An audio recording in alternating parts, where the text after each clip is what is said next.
Entonces, para ello vamos a analizar el uso del triángulo de Einthoven para calcular el vector cardíaco y vamos a mirar dos ejemplos, un ejemplo de rotación del vector cardíaco a la izquierda y otro a la derecha, ¿ya? Y las implicancias que eso tiene.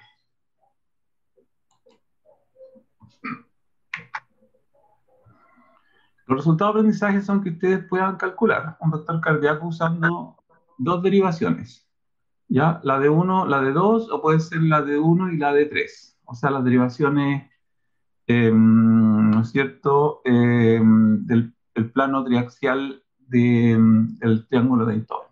Esas son las originales, derivaciones originales. Y en segundo lugar, que ustedes puedan reconocer las causas que generan rotaciones del vector cardíaco, ¿ya? Entender un poco por qué pasa eso y sus posibles causas.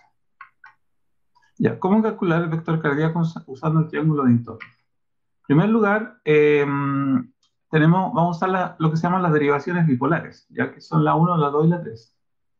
La 1, ¿no es cierto? Y esto, los electrodos tienen que estar colocados en las extremidades superiores, brazo izquierdo, brazo derecho y en la pierna izquierda. Y con eso se logra establecer eh, el triángulo de Einthoven en el pecho. ¿Por qué? Porque los brazos en realidad dan hacia el hombro. Entonces, cualquier conducción que hay en el brazo se refiere o se refleja al hombro.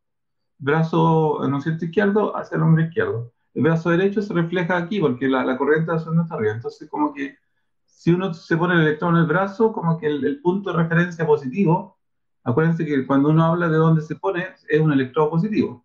Entonces va a ser electrodo positivo en la muñeca izquierda, electrodo positivo en la muñeca derecha, ¿ya? Y esas se van a reflejar en el hombro izquierdo y en el hombro derecho. Después, esa es la primera parte del triángulo. Después el triángulo sigue hacia la ingle, ¿ya? Pero como sabemos que el corazón está rotado hacia la izquierda, entonces esa punta de la ingle va a estar orientada hacia la pierna izquierda, ¿ya? Eso es. Entonces, si pongo un electrodo positivo en la pierna izquierda, un electrodo positivo en el brazo, en la muñeca derecha y otro en la muñeca izquierda, voy a tener el triángulo de Einthoven. Es un poco la primera cosa. ¿Qué es lo que va a medir la derivación 1? Va a medir la diferencia potencial entre ambos brazos, ¿ya? Pero siempre pensando que va a haber un electrodo positivo, ¿no es cierto?, en el brazo derecho, ¿ya? Y el negativo va a tener que estar en el izquierdo. La derivación 2 que compara la diferencia potencial en el brazo derecho con la pierna izquierda. Y ahora, ¿dónde va a estar el electrodo positivo? Va a estar en la pierna izquierda. Y el negativo va a estar en el brazo derecho. ¿Por qué? Es para que el vector vaya, el vector de registro vaya mirando el corazón desde abajo. Entonces, como el potencial de acción y la despolarización viaja hacia abajo, desde las aurículas a los ventrículos, ¿no es cierto? Va bajando. Entonces yo voy a ver las ondas positivas con la derivación 2. Y la derivación 3 que va a medir la diferencia potencial entre el brazo izquierdo y la pierna izquierda, ¿ya? Siendo la pierna izquierda de nuevo el punto positivo. Ya. Se puede ver que estas derivaciones bipolares forman un triángulo, ¿no es cierto? Y que el vértice está en la ingle y los otros dos extremos en los hombros. ¿No es cierto? Y vamos a ver la figura. Cuando estas derivaciones pasan a un plano cartesiano, se obtiene, ¿no es cierto?, el sistema de referencia axial, también conocido como círculo de Cabrera, y esto es útil para conocer la orientación del eje y del vector cardíaco. Ya, entonces aquí les presento, yo sé que esto ya lo mostré, pero de todas formas, ¿no es cierto? Aquí está la derivación 1, que tiene el electrodo negativo orientando, ¿no es cierto?, el hombro izquierdo, ¿ya? Voy a tener que darme la vuelta. No, sí, perdón, esto está al revés, ¿no es cierto? Ya, entonces aquí está mostrando el hombro derecho y acá está el hombro izquierdo, el brazo izquierdo y el brazo derecho, ¿ya? Y acá está la pierna izquierda para el lado de acá, correcto, ¿ya? Entonces hay que tener cuidado con la posición que tiene, ¿ya? Y acá hacia el brazo izquierdo, ya va a estar el electrodo positivo de la derivación 1, ya no como lo dije recién, así que disculpen, perdón por el error. Después, en el caso de la derivación 3, se va a dar cuenta que está en el brazo izquierdo el negativo y en la pierna izquierda el positivo. Y para la derivación 2, en el brazo derecho va a estar, ¿no es cierto?, el negativo y en la pierna izquierda el positivo. Ya, al medio de estas derivaciones aparecen otras de las derivaciones aumentadas hacia la derecha, hacia la izquierda y hacia el pie. ¿Ya? La R de right, derecha, la L de left y la F de foot. ¿Ya? Entonces son distintas formas de tener la posición del el electrodo de medición, ya que sería el electrodo positivo, que es el que permite saber si viene la onda más paralela o más perpendicular. Dependiendo si viene más paralela la onda al electrodo positivo, más alta va a ser la deflexión positiva. Y acá están las posiciones donde van a estar mirando cada uno de las derivaciones, ¿no es cierto? La derivación 2 está a una orientación de 60 grados en el plano frontal, la derivación 1 está a una orientación de 0 grados en el plano frontal, y la derivación 3 estaría a una presentación de 120 grados en el plano frontal, y las otras, las derivaciones aumentadas hacia la derecha, están en el plano frontal a menos 150. ¿Qué significa esto? Significa que el punto positivo de media está hacia la derecha, en este lugar. Después, en este otro lado, la derivación aumentada a la izquierda está su línea de medición está en el plano frontal a menos 30, aquí. Significa que aquí está el punto positivo. ¿Ya? Entonces, si la onda fuera hacia abajo, va a medir ondas negativas. Lo mismo que ABR. ABL y ABR están mirando el corazón desde arriba, ¿ya? Y por lo tanto van a ver ondas negativas normalmente. Y las que van a ver el corazón desde abajo serían la derivación 3, ABF y 2. ¿Por qué? Porque van a estar abajo, ¿ya?, del corazón. Entonces van a estar midiendo los efectos del acercamiento de las despolarizaciones hacia ella. Ya, eso. Y muy importante recordar hacia dónde van a estar mirando todas las derivaciones, ¿ya?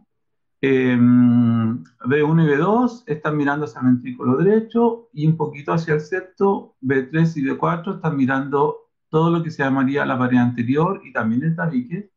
¿Ya? ABF 2 y 3 están mirando desde abajo el corazón, entonces miran la pared inferior. La derivación 1, ¿ya?, que es la que está acá, ABL y ABR lo miran desde arriba al corazón, porque sus electrodos están arriba, el positivo está arriba, y B5 y B6 miran el ventrículo izquierdo, o lo que llamaríamos lateral inferior, ¿ya?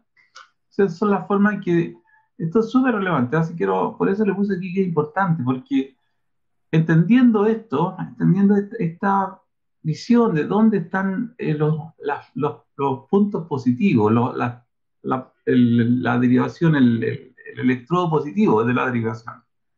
Si ustedes entienden dónde está y entienden que cuando la onda se va acercando hacia ese electrodo, la deflexión es más positiva, o si se va alejando, es más negativa, van a entender bien qué es lo que está pasando en cada parte.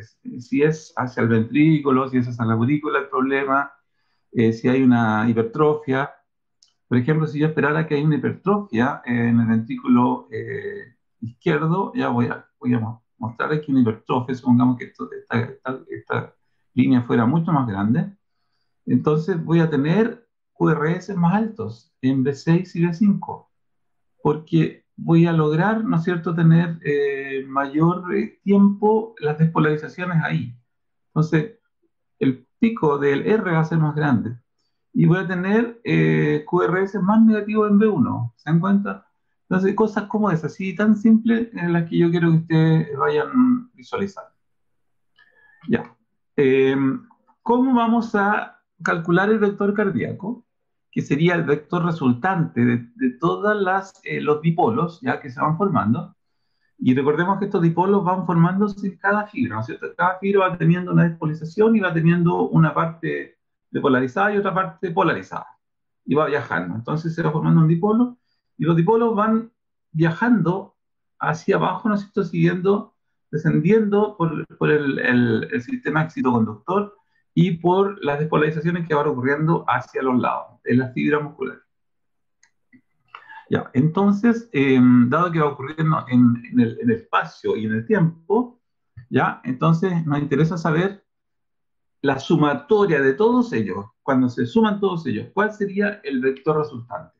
Si el vector estaría rotado en 60 grados, en 30 grados, si está rotado menos 120, si está rotado a la derecha, si está rotado normal, o si está rotado a la izquierda.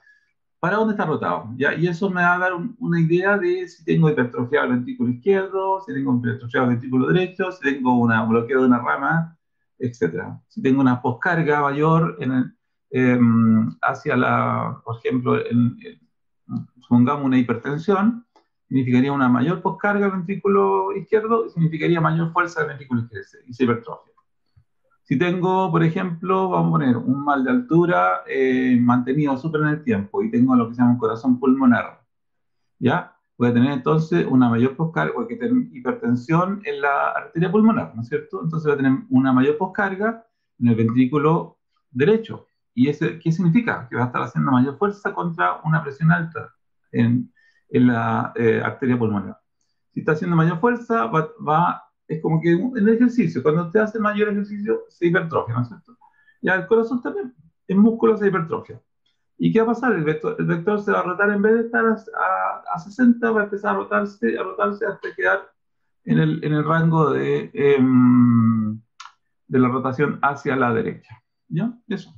Así de simple. Así que lo que vamos a ver es algo sencillo, fácil de seguir, ¿ya? Y es un algoritmo que les voy a mostrar.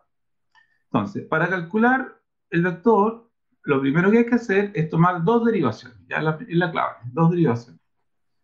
Ya, segundo es que vamos a calcular el QRS en cada derivación. Ya, aquí supongamos que esta sea la derivación 1. Vamos a poner como ejemplo que fuera así. Entonces, en la derivación 1 yo puedo medir el QRS y tomo este QRS que está aquí. Ya, y yo digo, ¿cuál es la amplitud del QRS? ¿Cómo hago eso? Cuento los cuadraditos que corresponden a R a la onda positiva, cuento los cuadraditos que son negativos y los restos. Así de simple. Entonces, Q menos 1, R 7, S, supongamos que sea 2. ¿Cuál es la amplitud? Más 4. ¿Fácil? Fácil. Ya. Después hago lo mismo con la otra derivación, la derivación 2, que no la voy a poner de ejemplo aquí, ¿ya?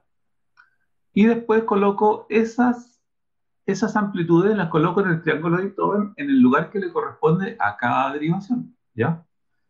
Y después hago una suma vectorial. El resultante es el vector cardíaco. Así es, ¿ya? Entonces, vamos a mirar. Profesor, una Una- pregunta. Dígame, Para contar, por ejemplo, aquí el R se cuenta desde como, la ¿desde línea, qué punto? la línea, la ¿Desde la línea línea basal. isoeléctrica? Claro, esta no es Ah, ya. isoeléctrica, ojo, pero es basal. Bueno, entonces la línea basal es donde se cuenta en sí del R hacia arriba. Entonces ahí son 7. Exacto, claro, claro, porque R va de ahí para arriba. Ya. R no va de ahí para abajo, lo que va de aquí para abajo es Q. Esta es la Entonces, onda Q. Y esta ya, de ahí para entonces. abajo es la onda S. ¿Se entiende? Ya, ahora sí, ya entendí. Como lo estaba Claro. contando, creo que de donde partía de Q hacia arriba, eso yo estaba contando No, como no, no, R. no, no, Hay no, no, 8. porque Q es Q. Entonces, Bien, cada onda tiene su, ¿no es cierto? ya, Eso, muchas su, gracias. su valor. Muy bien. Ya, pero mira, para que veas, súper fácil. Supongamos que apareciera solo una R y no Q, ni una S, ni una Q, ni una S, ¿ya? Mira como este. Entonces se cuentan solo los cuadraditos para arriba, po. Aquí tendría toda la razón, Cristóbal. ¿Te das cuenta? Serían 12 cuadraditos. Ya, veamos acá. Acá tiene una R y una S. Y la S es súper grande. Entonces resta bastante y da un QRS de 1. Y aquí tengo una R chica y una S súper grande. ¿Y quién gana? Gana la S, po. Entonces ahora el QRS es negativo. O sea, puedo tener QRS positivos, puedo tener un QRS cero o puedo tener un QRS negativo, ¿ya?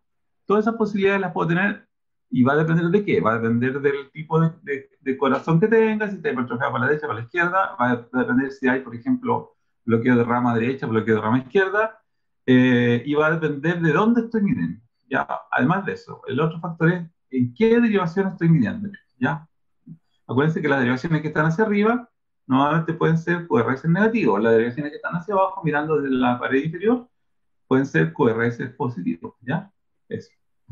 Ya, entonces vamos a seguir. Ahora, ¿cómo los vamos a colocar en el triángulo de Histones? Ya aquí me di trabajo de hacer esta, yo no soy bueno, pero vamos a ver si hago la animación. Voy a animarlo con mi dedo. Ya. Entonces voy a asumir que tengo derivación la 1, 4 milivoltios y la otra 14 milivoltios. Asumiendo que cada cuadradito chico es un milivoltio. Ya, entonces, aquí tengo el triángulo y voy a colocar la derivación 1 ahí, ¿ya? Ahí está mi derivación 1. Después la derivación 2 en este punto, ¿ya? Muy bien, entonces ahora voy a colocar la- los puntos 0 en cada uno de las líneas del triángulo, ¿ya? El punto 0 que sería como el punto equidistante, ¿ya? De cada uno de los vértices. Y ahora voy a colocar, ¿no es cierto?, los vectores. Ese vector que estoy colocando ahí sería un vector de 4 milivoltios. ¿Ya? Esa sería la posición que debe tener en el espacio ese vector porque lo midió esa derivación, que tiene esa orientación. Después, la otra derivación que midió fue esta, ¿no es cierto? La derivación 2, midió 14. Y ahora, entonces, si los coloco en el espacio y sumo, siguiendo la regla de los vectores, que se coloca la punta en la cola del otro vector y después se une la cola del primero con la punta del segundo. Ahí tengo la punta con la cola y ahora la punta de la cola del rojo es el origen del vector resultante y la cabeza del azul o la flechita es el término del vector resultante, que sería ese. Ese vector sería el vector resultante o vector cardíaco, ¿no es cierto? Ya. Y ahora, ¿cómo sé yo cuánto está rotado eso? Simplemente lo superpongo en el triángulo de Cabrera, ¿no es cierto? Ahí está, lo superpongo ahí. Entonces, ¿cómo está rotado? Está rotado normal. ¿Cuánto? No sé, pero está cerca de, supongamos, 45, cerca, algo así. ¿Ya? Es como si tratáramos de dividir entre este punto 30 y acá hiciéramos tres líneas, 40, 50, ¿no es cierto? Está como entre 40 y 50. Supongamos que está a 45 grados. Esa sería la rotación del vector cuando yo tengo un paciente al cual le mido la derivada 1 y me da el QRS de la derivada 1 y el QRS de la derivada 2 me da 14. Es una persona normal, ¿ya? Eso. ¿Se entendió?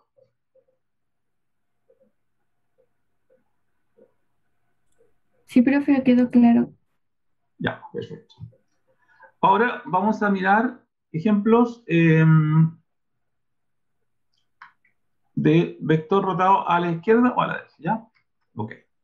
Entonces, supongamos ahora que la derivación 2 está súper negativa, ¿ya?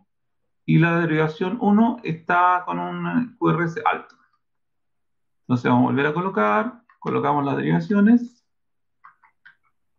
y ahora, ¿no es cierto?, colocamos la derivación 2 negativa, ayer, después la derivación 1 más grande y sumo las dos vectores, ¿no es cierto? Y me da un vector resultante que sería ese que está ahí. Ya, y ese vector está rotado hacia la izquierda. ¿Qué significa? Que en el corazón que algo está rotado a la izquierda va a significar que probablemente hay más masa muscular en el ventrículo izquierdo. Eso es lo que puede significar. Es muy normal, ¿ya? especialmente si tengo alguna dificultad para que el flujo de sangre salga por la válvula aórtica, ¿ya? Si tengo alguna dificultad o tengo una mayor poscarga, ¿no es cierto? Esas mayores poscargas podrían ser por varias causas. Podrían ser por hipertensiones, ¿no es cierto? Hipertensiones sanguíneas, ¿ya? Puede ser también por estrechamiento, estenosis de la válvula aórtica y obesidad, en fin, aumento de la resistencia, un montón de otras alteraciones que podrían generar ¿no es cierto? Mayor masa y mayor cantidad de vectores, ¿no es cierto? Que hacen que entonces que el vector cardíaco se rote hacia el ventrículo izquierdo. Entonces, eso va a hacer que esa rotación se vea de esa manera. Entonces, si dijéramos cuáles son esto lo saqué de un sitio web que se los quiero mostrar, ya, de cardiología, que es muy interesante, ya. Entonces, ellos dicen que la principal causa de la hipertrofia ventricular izquierda sería la adaptación del miocardio a una sobrecarga de presión en el ventrículo izquierdo. ¿Ya? Tengo una sobrecarga de presión y en ese caso podría ser por la hipertensión arterial, ¿ya? Eso. Entonces, un paciente con una presión de 180, obviamente va a estar generando unas sobrecargas, mayor poscarga al ventrículo izquierdo. Ya, también podría ser por la estenosis de la válvula aórtica. Y también podría ser por la coartación de la aorta. Todo esto provocarían mayores hipertrofia del ventrículo izquierdo por un mecanismo de mayor poscarga en el ventrículo izquierdo, ¿ya? También podría ser que fuera genética, como la miocardiopatía hipertrófica, ¿ya? Que es hipertrofia del septo interventricular en pacientes jóvenes que no tienen sobrecarga de presión. Y esto suele progresar ¿no es cierto? A la hipertrofia ventricular izquierda, severa, etcétera, ¿ya? Y otras causas pueden ser la obesidad, ¿ya? Que también va a generar un aumento de la resistencia. Recuerden que la obesidad dentro de la ley de Poiseuille, ¿ya? Eso es bien importante recordarlo. Dentro de la ley de Poiseuille tengo varios factores. Tengo la viscosidad, tengo, ¿no es cierto?, el radio y tengo la L, el largo. Y en la obesidad, el L, el largo, aumenta mucho porque tengo mucha masa. Tener mucha masa, el largo de la red de capilares, ¿ya?, y de vasos aumenta. Y eso hace aumentar la resistencia periférica y eso obviamente hace aumentar la presión, ¿ya? Por efecto esto de poseer, ¿ya? Otras posibilidades de hipertrofia podrían ser la comunicación interventricular y también la insuficiencia mitral y la insuficiencia aórtica. Esas serían causas hacia adentro del corazón. Y también, pero hay causas en la misma válvula y causas después, hacia afuera, por la presión o por la resistencia, ¿no es cierto? Ya. Ahora, ¿cómo cambiaría la electrocardiografía si tuviésemos hipertrofias ventriculares izquierdas, por ejemplo? ¿Qué esperaríamos tener? Se lo dije al principio, ondas R altas en D5 y D6 y ondas S profundas en B1 y B2. Voy a devolverme porque esto es lo más importante, ¿ya? Si me devuelvo, ¿se acuerdan cuando yo les dije que era importante saber hacia dónde miraba? Uy, que eso va lento eso. Cada derivación. No, esto no está funcionando. Perdón. Aquí, eso lo dije. Entonces, si está hipertrofiado esta pared o aquí, entonces los vectores cardíacos, los vectores se van a sumar mayormente aquí. Va a haber mayor cantidad de dipolos en este sector.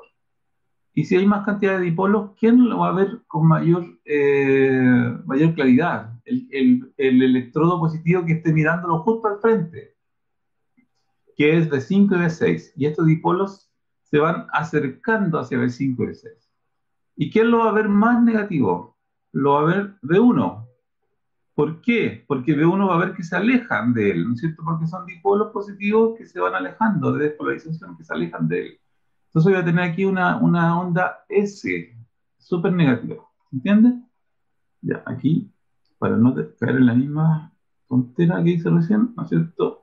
Me devuelvo así. Ya, ahí está. Ya, las demás cosas son cosas que son un poco más complicadas, ¿ya? Pero, por ejemplo, sigamos, esta es fácil, el eje podría estar un poquito normal, pero está un poco, en general, un poco desviado a la izquierda. La onda P puede estar ancha o predominantemente negativa en B1. El QRS puede ser mayor de 100, ¿ya? Milisegundos. Podría también haber un bloqueo de rama, eso es posible. El ST, perdón, el segmento ST podría estar un poquito descendido, la onda T negativa en las derivaciones laterales. ¿Por qué? Porque puedo estar yo observando procesos que están entre medios, dando vueltas en el espacio, etc. Ya. Todo esto puede pasar, pero en realidad lo más sencillo, lo más fácil de entender es que la onda R en B5 y B6 es grande y en S tengo una onda, en B1 y B2 tengo una onda S profunda. Ya eso es lo más simple de entender. Ya, veamos a la derecha. En el caso de la rotación a la derecha, voy a poner D1 y D3 para mayor facilidad, ¿ya? Entonces, vamos a ver, veo que no me salieron tan bonitos y secuenciales, pero bueno. Ahí está el vector y ahí está D3, ¿no es cierto? Ya.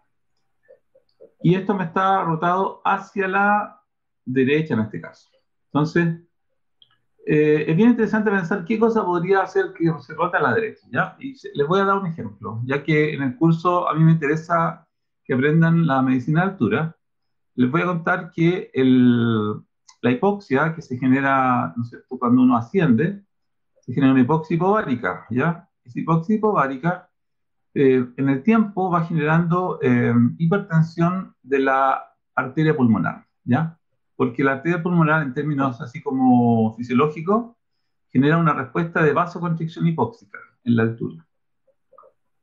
Es como contradictorio pensar de que el pulmón quisiera tener vasoconstricción hipóxica en condiciones de poco oxígeno. ¿Ya? Es como raro, es decir, ¿por qué el pulmón va a impedir que el oxígeno entre al vasocontraer la misma arteria pulmonar? Bueno, hay una razón para eso, es lo que se llama la razón ventilación-perfusión, o VQ, ¿ya? Y es que cuando hay poca oxigenación, eh, es, es posible que el pulmón entregue sangre desoxigenada hacia el lado arterial. Y si yo entrego sangre desoxigenada, obviamente voy a tener lo que se llama hipoxemia en mi cuerpo, ¿ya? Y eso, el cuerpo no quiere tener hipoxemia.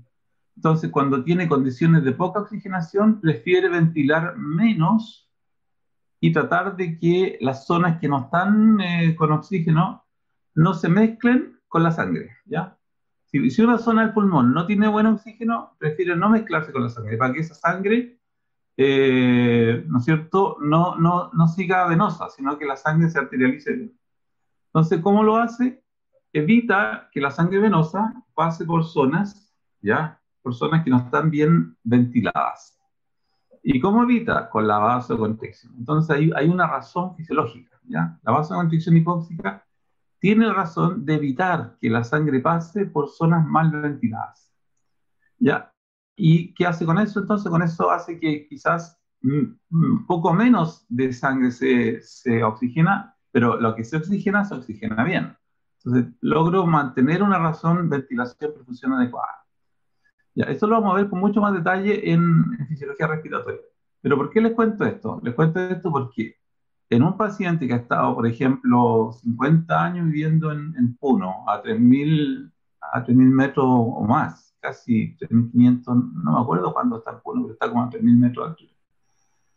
Pero pongámosle que está viviendo más alto, que está viviendo, no sé, a 4.000 metros de altura. Hay otros pueblos en Perú y en Bolivia que están súper altos, ¿ya? 4.000, vamos a poner una cosa más exagerada, ¿ya? Y esta persona entonces ha estado continuamente con la vasoconstricción hipóxica de su arteria pulmonar. ese vasoconstricción genera un aumento de la presión en la arteria pulmonar y ese aumento de presión es un aumento de poscarga del ventrículo derecho. Entonces el ventrículo derecho por 50 años ha estado contrayéndose contra una presión de la arteria pulmonar mayor. Es como que siempre, cada latido, ¿no es cierto?, le cuesta sacar la sangre y mandarla hacia el pulmón. ¿Qué es lo que va a hacer eso? Eso va a hacer que genere una hipertrofia ventricular derecha. ¿Y qué es lo que debería esperar yo en este paciente? ¿Ya? Debería esperar entonces una rotación del vector cardíaco hacia la derecha. ¿Se entiende? Ya. Entonces, por eso que me importaba explicarle esto, porque ahora vamos a ver los patrones típicos, ¿no es cierto? Un patrón típico de hipertrofia ventricular derecha sería parecido a la hipertrofia ventricular izquierda. Entonces, por eso vamos a tener una Rs altas en derivaciones pericordiales derechas, ¿ya? Eso. En delante dijimos, las R altas estaban en B5 y B6, y las S estaban en B1 y B2, ahora al revés, ¿no es cierto? Ahora vamos a tener Rs altas en B1 y B2 y S en B5 y B6, o sea, una imagen especular exacta de lo que está pasando. Y un pequeño aumento de la duración del complejo QRS, lo mismo que en el caso del ventrículo izquierdo. Y este patrón sería en pacientes con estenosis pulmonar congénita, con tetralogía de Fallot, pero también en hipertensión pulmonar, que es justamente lo que hemos dicho en el paciente en altura, que puede tener una hipertensión pulmonar causada por una vasoconstricción hipóxica de la arteria pulmonar, ¿ya? En otras enfermedades, todas las cuales la masa del ventrículo derecho tiende a aproximarse o excede la masa del ventrículo izquierdo. Aquí interesante esto, porque tendría que la masa del ventrículo derecho tendría que superar la masa del ventrículo izquierdo. Sabemos que el ventrículo izquierdo siempre, siempre, siempre es más voluminoso porque está ejerciendo, ¿no es cierto?, una presión mucho más alta. La presión en la arteria, o sea, en la circulación pulmonar, la arteria pulmonar, llega a máximo de 25. Cuando estamos hablando de 25, estamos hablando de hipertensión prácticamente. Milímetro mercurio. ¿Ya? En cambio, en el otro estamos hablando de 120. ¿Ya? Entonces, la diferencia es bastante grande. Son casi 10 veces mayor poscarga en el ventrículo izquierdo que en el ventrículo derecho. ¿Ya? Entonces, para que se hipertrofiara el ventrículo derecho y fuera mayor el ventrículo derecho que el ventrículo izquierdo, tendría que pasar algo muy grande, ¿ya? Y si logra pasar eso, entonces el vector cardíaco, en vez de estar rotado normalmente a la izquierda, va a rotarse un poquito hacia la derecha, pero no tanto. Tendría que ser mucho, mucho para que se rote bien a la izquierda, ¿ya? Eso sería una situación extraña, ¿ya? Ahora, esto no es tan fácil porque de hecho hay muchos elementos más que uno debería considerar aquí para la hipertrofia. Y por eso que les quiero mostrar esto, ¿ya? Criterios para que uno pueda decir que hay una hipertrofia ventricular derecha. Y como se dan cuenta, son muchos criterios. Pero, como no es mi intención enseñarle esto, porque yo tampoco lo sé, obviamente, sí me interesa esto, por ejemplo. El primero es lógico. En B1, R es alta, B1 y B2. Y en B5, B6, SS es muy negativa, ¿ya? Cosas así, ¿ya? Eso es lo que por ejemplo, ¿ve? En S profunda, en B5 y en B6, ¿ya? Así. Así que básicamente eso es lo que yo quería mostrarle hoy día. Aquí está, ¿no es cierto?, el eje cardíaco normal, entre menos 30 y 90, desviado a la derecha entre 90 y 180, desviado a la izquierda entre menos 30 y menos 90, y las direcciones extremas van entre menos 90 y menos 180. Y para que, un poco para reírse o para, o para decir, pero esto no necesita hacer nada de lo que mostró el profesor Moraga. Claro, podrían no hacer nada, porque efectivamente todo lo que yo le mostré está en la red. Y está llegar y hacerlo y colocar las amplitudes de dos derivaciones y le va a decir para dónde está rotado el corazón. Así de fácil. Pero ¿por qué se lo quise mostrar? Porque en realidad uno siempre tiene que saber cómo es que ocurren las cosas, ¿ya? ¿Qué es lo que significa esta amplitud del QRS. Ya era bueno haberlo visto cómo se calculaba, ¿ya? Y cómo se suman los vectores. Entonces tiene como una cosa así que quizás puede ser anticuada, pero de todas maneras sirve para entender las cosas. Así que ahora lo que quiero hacer es que quiero, a ver, ¿cómo estamos de tiempo? Veamos, ya, estamos casi en tiempo de hacer un break. Ya, entonces vamos a parar aquí, vamos a hacer un pequeño break, ¿no es cierto? Pero antes quiero saber si entendieron lo que vimos, si hay alguna duda de todo lo que hemos chequeado. Ya, así que cuéntenme nomás y de ahí nos vamos al break. Se entendió bien, pero solamente me quedó una pequeña cosita. A ver. Siempre se va a superponer la punta del uno con la cola de los demás, ¿o no? ¿Siempre va a ser así? ¿O hay alguna forma de que se Así, proponga al revés? no, así se suman, los vectores se suman así. Esa es la forma de sumar vectores. Siempre la suma de los vectores es punta cola. Punta Pero cola, siempre mira, va a aquí. estar, siempre va a estar la punta del uno con la cola del 2 o 3. Pero siempre la punta del uno va a estar uniéndose a una cola. Sí, la punta del uno con la cola del 2. Va a hacer eso. Y ¿Ya? después el vector resultante va a ser el vector que vaya entre la cola del primero con la punta del segundo. Eso. ¿Ya? ¿Y hay algunos casos que se tenga que usar el vector 2 y el vector 3 para poder hacer una medición? ¿O es que siempre se va a hacer uno y 2 y uno y 3? Eh, un caso donde se puede usar el 2 y el 3. Se puede. Y eso, después del break, veamos qué pasaría si lo usamos, ¿ya? Ya, eso. Gracias. Eso, muy bien, ya. ¿Alguien más tiene dudas?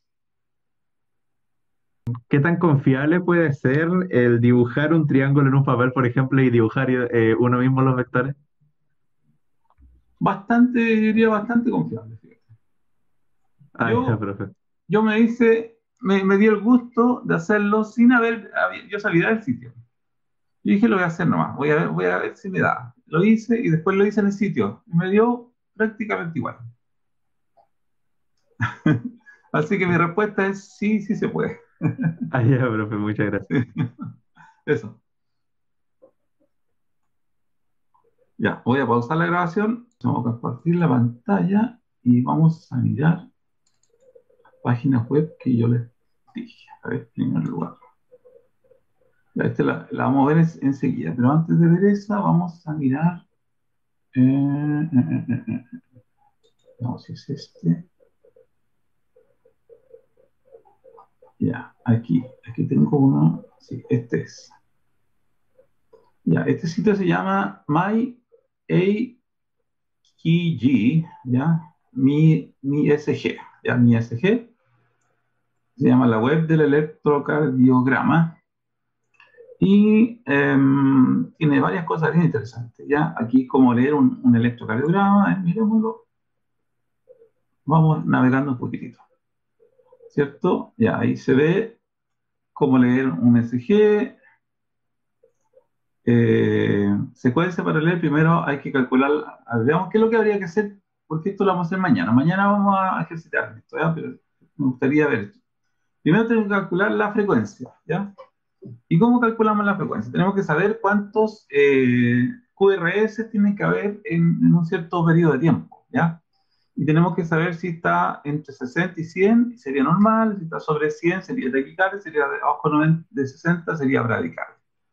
Es lo primero que tenemos que saber, ¿ya? Si estamos en taquicardia, normocardia o bradicardia. Punto uno, entonces, cuando uno ve un registro de ECG, calcular la frecuencia cardíaca. Eso es lo primero que hay que hacer. Segundo, ¿qué hay que hacer? Tenemos que ver qué ritmo tiene, si tiene ritmo sinusal, si tiene ritmo supraventricular o tiene un ritmo ventricular.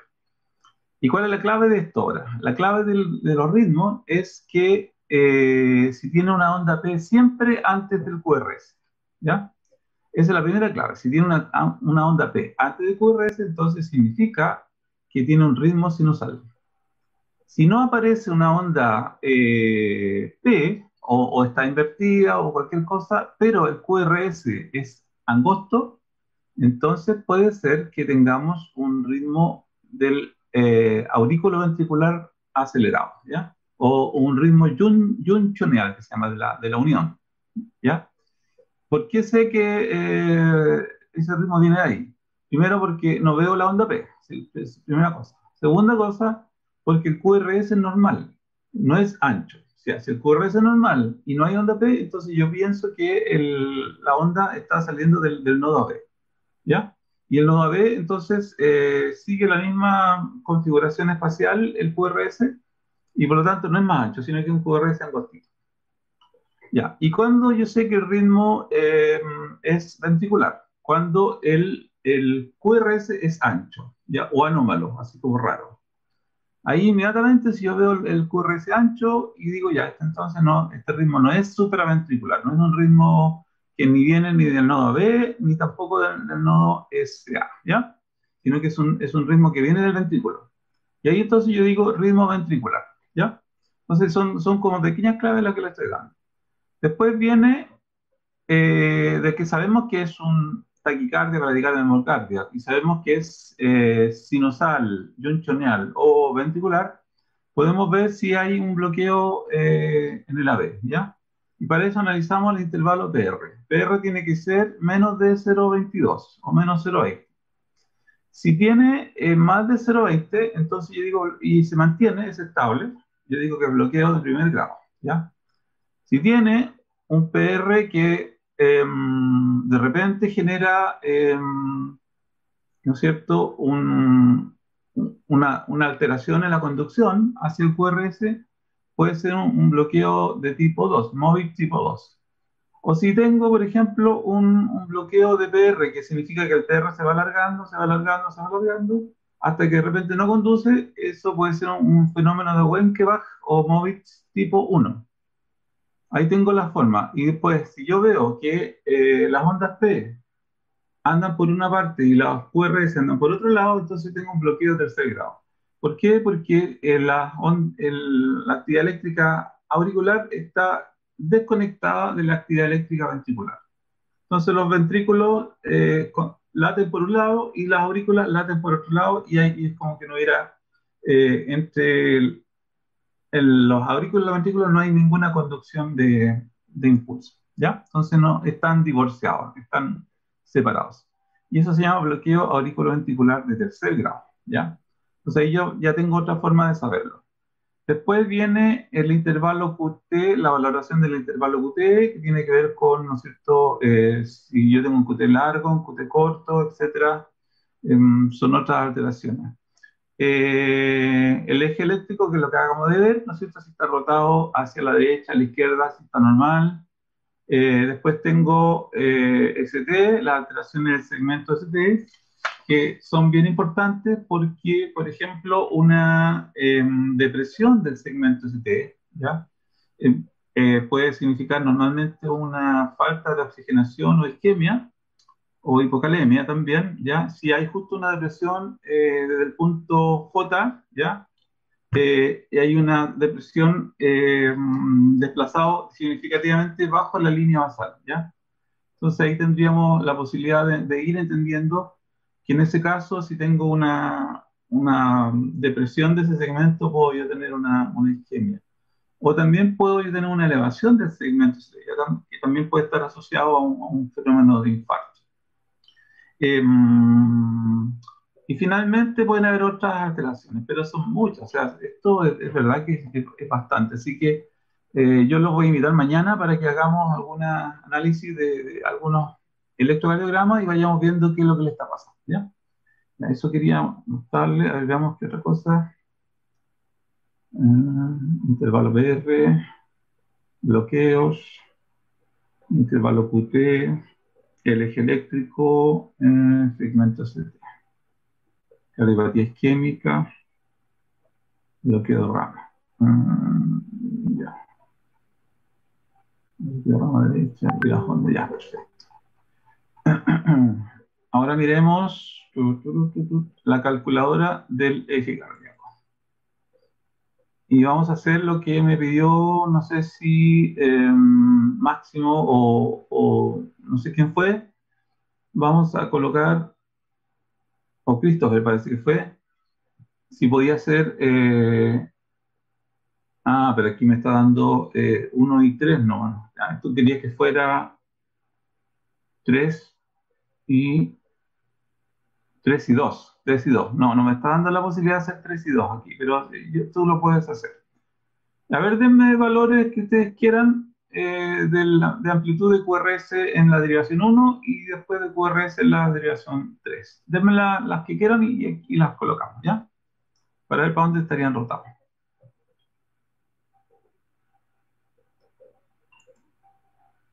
3 milivoltios en QRS, o sea, 3 milímetros en 1. ¿Ya? ¿Y en 3?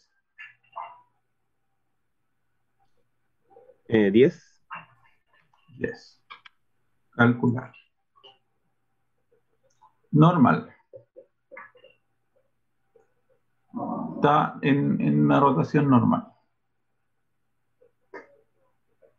A ver, los desafío a que me lo roten a la izquierda. A ver, ¿cómo sería? Izquierda significa que tengo más masa para este lado. ¿No es cierto? Si tengo más masa para este lado, ¿quién lo estaría viendo con más positivo? Masa para este lado. Sería esta, ¿no? La derivación 1 estaría viendo más vectores positivos. ¿El QRS lo estaría viendo mejor o no? Si tengo más masa para este lado, Sí. sí. Entonces, ¿qué deberíamos hacer para que se rote para acá?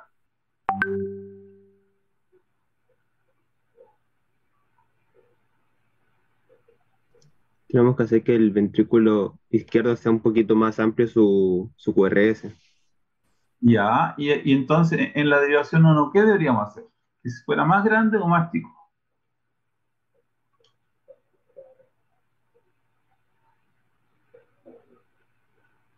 Que fuera Acuérdate más que grande. más grande, porque este es el Sí. electrodo positivo, y si aquí esto es más masa, va a haber más dipolos aquí que va a estar mirando, entonces va a tener más amplitud del QRS, ¿ya? Sí. Perfecto. Como estaba dibujando un poco el triángulo en mi mente y fue como, así debe ser más grande, entonces, Claro, eso. y como se va alejando para allá, el músculo está para acá, ¿no es cierto? Ya, el músculo está para acá, entonces los vectores se estaban alejando ¿de quién? Del 3 que es positivo acá abajo. Entonces, ¿cómo tiene que ser el 3? Mucho más pequeño. Y negativo, porque Iría se le van negativo, alejando, se le van alejando. Entonces, denme un negativo bueno, por ejemplo, menos un 10. -10. Listo. Ahora, crucemos los dedos. ¿Creen ustedes que con esto se logra un vector cardíaco rotado a la izquierda? ¿Sí o no? Sí, digo que sí. Genial. Ah, no, no alcanzamos. Faltó. ¿Saben por qué? Porque para que esté rotado, todavía está normal. Para que esté rotado a la izquierda, todavía tiene que llegar a 30 y de ahí, de 30 a 90. Aquí tiene que quedar. Entonces, ¿qué tenemos que hacer? A ver, ¿qué podríamos hacer? ¿Qué se le ocurre? Nos faltó ponerle masa aquí, masa muscular, con más vectores. Yo creo que O sea, quitarlo un poco a la derivación 1. ¿Quitarle un poco? no, aumentarle. Ah, No, aumentarle. A quitarle, ver, quitarle, quitarle, quitarle. Yo diría que un 5, un 7 por ahí. veamos, veamos, veamos, veamos. Mira, mira lo que va a pasar. Bien, muy bien. Genial. Claro, porque no es totalmente, ¿no es cierto?, perpendicular a esto. O sea, no es totalmente paralelo a eso, pero eso es lo que quiero decir. Porque si es paralelo 100% a esto, esto ya está en el rango normal. Muy bien el concepto de quitarle un poquito. Ya, bien, bien pensado. Y si dejábamos, por ejemplo, el mismo 15 pero aumentábamos más negativo, ¿igual pasaba o no?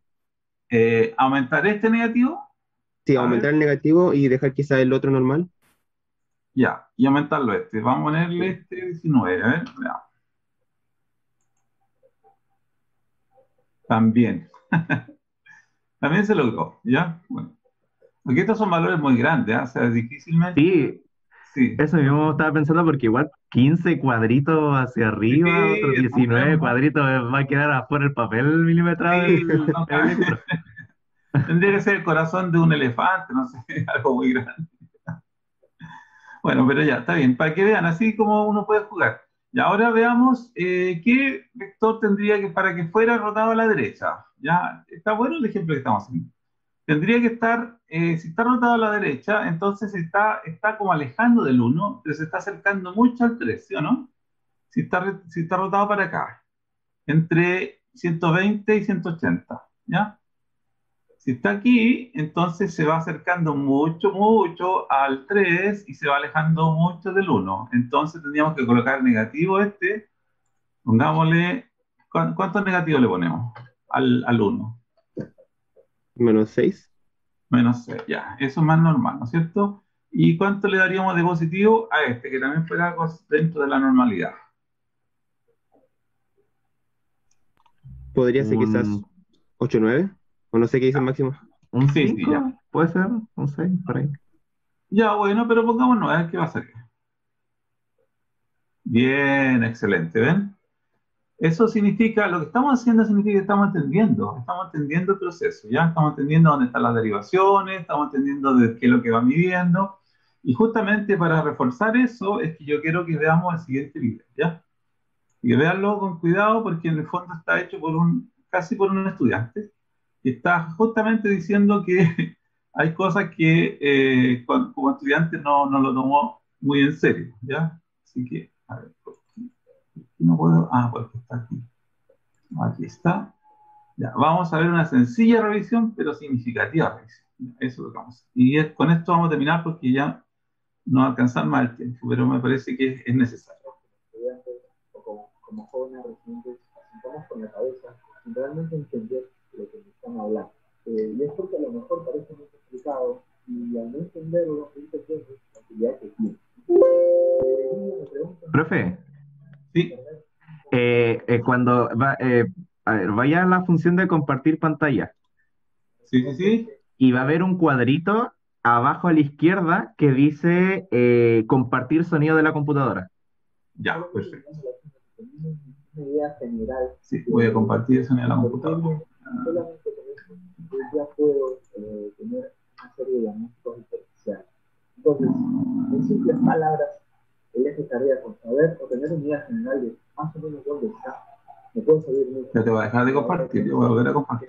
Sí, y ahí va a aparecer un cuadrito donde la pestaña que va a compartir y va a aparecer un cuadrito abajo, dice compartir sonido de la computadora. Compartir, perfecto. Ya, gracias. Muy buena idea. Está más o menos aquí. Y el sentido llega al nodo auriculoventricular y luego se reparte por los dos ventrículos y se produce la sístole ventricular, ¿no? La despolarización de los ventrículos. Entonces, digamos que la energía se mueve hacia abajo y hacia la izquierda. Claro, yo tengo la izquierda acá. Entonces, la energía se mueve en esa dirección. La electricidad se mueve en esa dirección. Digamos que se va para acá, también algo de electricidad para acá. Incluso la electricidad también puede ser registrada muy, muy a la izquierda y no solamente abajo. Y también puede registrarse la electricidad abajo. Entonces, digamos que la electricidad fluye en todas esas direcciones. Entonces, una derivación del electrocardiograma justamente hay una acá abajo justo, que viene a ser AVF, y hay una que está a la izquierda, una derivación de las extremidades que está a la izquierda, que es de 1.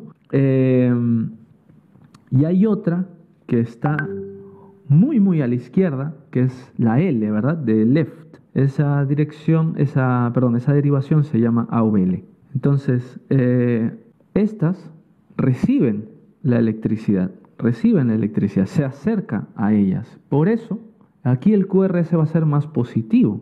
Si yo quiero dibujar así un QRS rápido, pido disculpas por el movimiento, pero es la única forma en que me va a salir bien el QRS. Entonces, en estas derivaciones izquierdas sale muy, muy positivo. Una R muy alta sale aquí porque la electricidad se acerca a ellos. De igual forma, si la electricidad para abajo, muy probablemente en AVF también yo vaya a tener un QRS muy, muy positivo. Aquí está.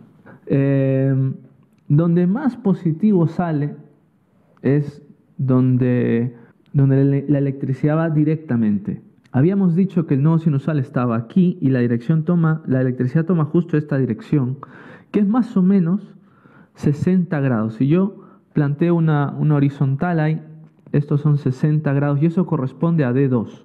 Entonces ya vemos cómo se va armando mi plano cartesiano, ¿no? AVL D1 por acá, D2 acá y AVF abajo.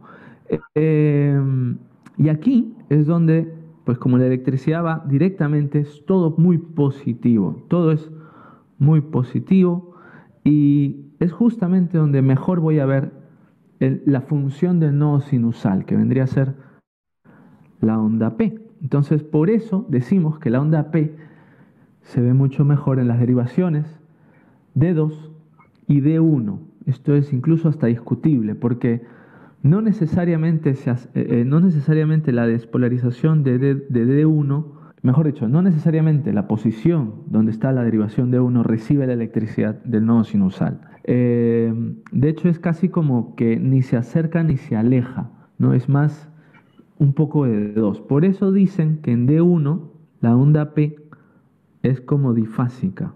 Pero esto es sometido a diferentes variantes. Entonces, a lo mejor la onda P aquí es positiva negativa y en D2 es donde es más positivo. Entonces, ¿dónde busco la onda P? Donde va la electricidad directamente y eso corresponde a 60 grados. Eso es como para tenerlo en cuenta.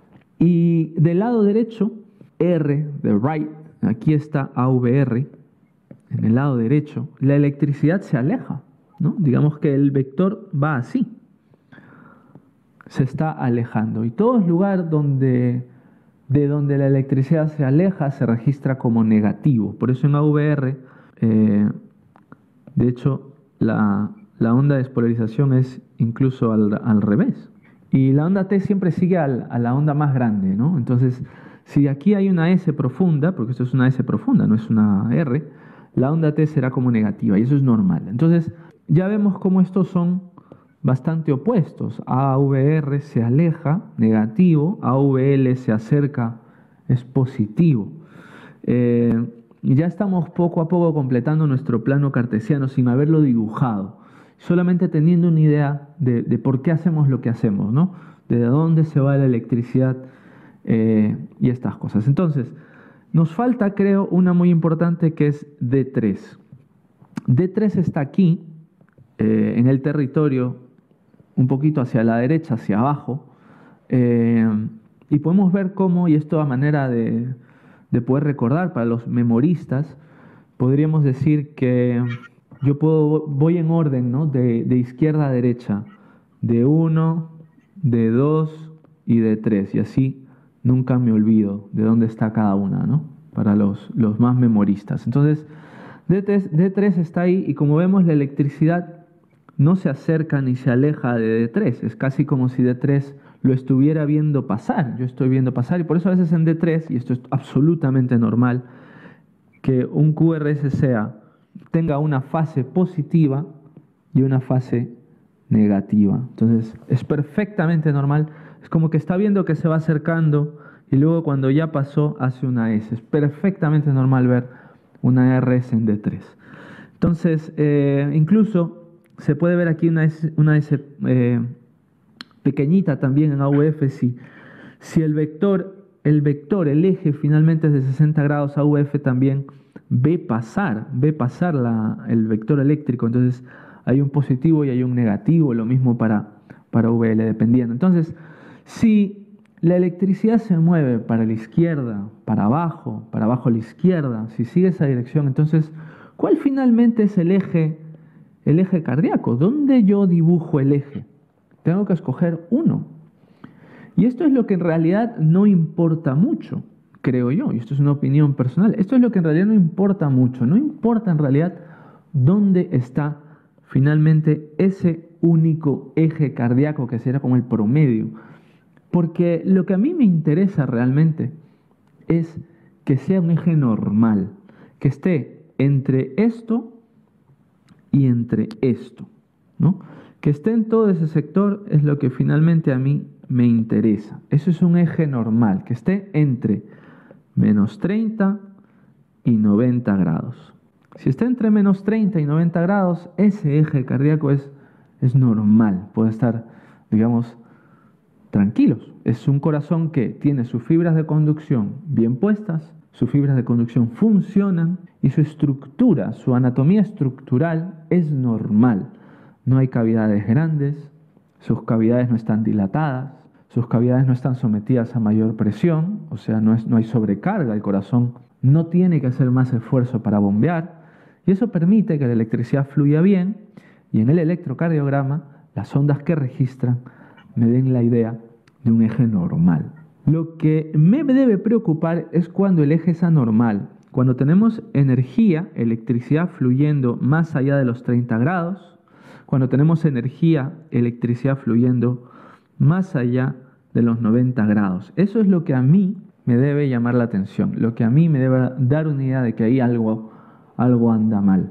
Porque significa que los ventrículos, que ese corazón está sometido a mayores presiones, tiene que hacer más esfuerzos y probablemente ya tenga un agrandamiento de cavidades. Las desviaciones de la electricidad, y ojo que digo así, las desviaciones de los vectores, no necesariamente solamente del eje, pueden ser hacia más a la izquierda, y se llama desviación hacia la izquierda cuando es menor a menos 30, cuando está en ese territorio, y cuando es más de 90, cuando está en ese territorio. Cuando es mayor a 90 grados, cuando está en ese territorio de abajo a la derecha, decimos que hay una desviación hacia la derecha, ¿no? Esas son las dos posibilidades. Existen otras desviaciones cuando el eje está registrado en esta área y tenemos electricidad que se mueve para acá.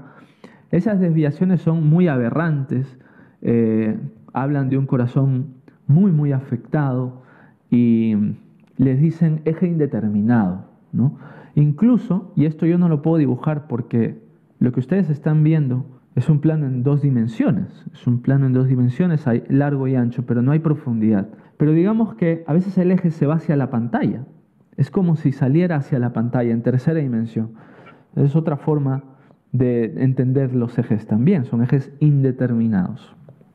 Lo que a mí me debe importar son los ejes que están desviados hacia la izquierda y los ejes que están desviados hacia la derecha. Generalmente las desviaciones a la izquierda hablan de alteraciones del ventrículo izquierdo, ¿no? Vamos a escribir aquí patología del ventrículo izquierdo. Un agrandamiento del ventrículo izquierdo, tiene que hacer mucha más fuerza, una hipertrofia ventricular, una sobrecarga izquierda, un paciente muy hipertenso con cardiopatía hipertensiva, probablemente sus ondas sean mucho más grandes. Y luego las desviaciones hacia la derecha hablan de patología del ventrículo derecho. Pero, y esto es que es afecta directamente, también habla de patología pulmonar. Porque todo lo que está detrás del pulmón, acordémonos que el ventrículo derecho lo que hace es bombear sangre a través del tronco arterial pulmonar hacia los pulmones. Entonces, cuando hay una sobrecarga del ventrículo derecho es porque el pulmón tiene algún stop, porque el pulmón tiene mayor resistencia al flujo, una hipertensión pulmonar, una embolia pulmonar. Son las cosas que hacen que el ventrículo derecho tenga que hacer mucho más esfuerzo, sobrecarga e hipertrofia, incluso una hipertrofia pulmonar.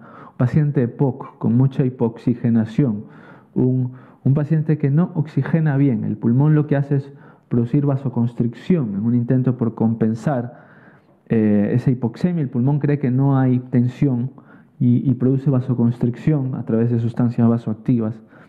Hay una mayor carga del ventrículo derecho que hace mayor fuerza para bombear y se desvía el eje hacia la derecha. Esto a veces se ve muy claramente con un bloqueo de rama derecha. ¿Y cómo es eso? ¿Cómo se ve una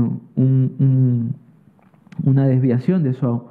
De eso ya lo hablaremos después. Entonces, yo creo que esto es un resumen muy simplista del eje cardíaco. La respuesta es que sí me debe importar saber más o menos dónde está el eje, que no esté desviado, y si está desviado, ¿para dónde? Si es a la izquierda o hacia la derecha. Vamos a hacer un pequeño repaso, a dibujar nuestro plano cartesiano. Este es nuestro plano cartesiano finalmente. Y pues habíamos dicho, ¿dónde están las derivaciones? Pues la principal, D1, aquí es donde empieza todo, hacia el pie, donde están los feet, ahí está AVF, donde está a la izquierda, para el lado izquierdo, donde está el brazo izquierdo, ahí está AVL, y luego empezamos 1, 2 y 3, Lo habíamos dicho así como para acordarnos, D2 está aquí y D3 está un poquito hacia la derecha, ¿no? Entonces, habíamos dicho que todo empezaba en el nodo sinusal y que su electricidad, ese vector de despolarización seguía esa dirección hacia D2 justamente. Y eso, si lo ponemos en un plano, si lo comparamos al horizontal, son 60 grados. Eso correspondía a D1, a D2, y más o menos ahí estaba el eje, ¿no? Entonces, lo que me importaba a mí era que el eje esté en este sector de acá. Si está ahí, significa que el eje está entre menos 30 grados y 90 grados. Entonces, eso es lo normal. Una desviación del eje hacia más allá o menos de menos 30 grados, hablaba menos de menos 30 grados, hablaba de una desviación del eje a la izquierda, ¿no? Y eso hablaba de patología de ventrículo izquierdo. Y si estaba en este territorio de aquí, era porque a lo mejor el eje era mayor a 90 grados, y eso se denominaba desviación del eje a la derecha. ¿Vale? Y yo creo que ya está. Esto es un repaso, así un repaso muy rápido, muy simplista del eje cardíaco. Recordar, es importante saber que no esté desviado, que sea un eje normal. Lo que me interesa es que no esté ni desviado hacia la izquierda o a la derecha, que yo hablaría de patología estructural o de conducción en el corazón.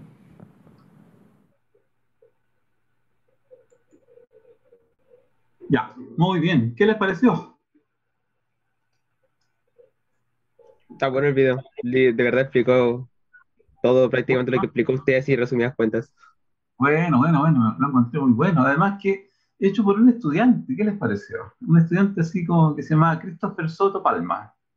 Ahí estaba haciendo una explicación. Genial, pues.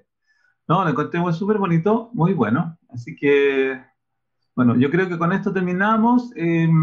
La idea es de tener, como decía el estudiante, ¿no es cierto?, tener una visión general de qué significan estos vectores cardíacos, que si están en D2, son los mayores QRS, no tendríamos problemas porque D2 está en el rango normal. Pero si los mayores QRS empiezan a irse hacia D1, o si D3, por ejemplo, empieza a aparecer muy negativo, entonces estamos en problema, porque significa que estamos modificando, ¿no es cierto?, el vector, y eso está significando que hay una sobrecarga de presión, ya sea en el ventrículo derecho o en el izquierdo, dependiendo de dónde se rote el vector. ¿Ya? Y eso es preocupante, ¿ya? Es preocupante porque indica una patología subyacente, indica un corazón que está haciendo un trabajo superior, ¿ya? Y eso también es un riesgo, ¿ya? Un riesgo para la salud y, en fin, posibilita infartos, posibilita una serie de otras situaciones que son muy lamentables. Ya, chiquillos, entonces vamos a dejar acá, los voy a invitar.